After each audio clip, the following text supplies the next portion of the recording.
And it's weird, because you have pyramids all over the place. They're everywhere.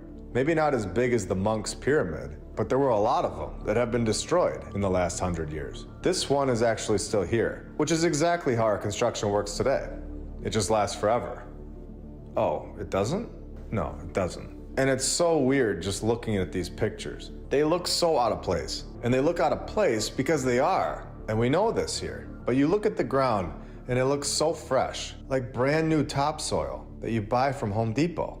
Like the grounds crew just got done raking it and getting it ready to be shown off to the public. It's honestly so weird.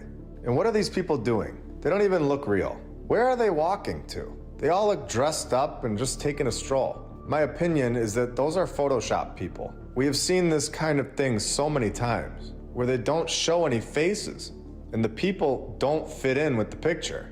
Exactly how the building, or in this case pyramid, doesn't fit in our timeline.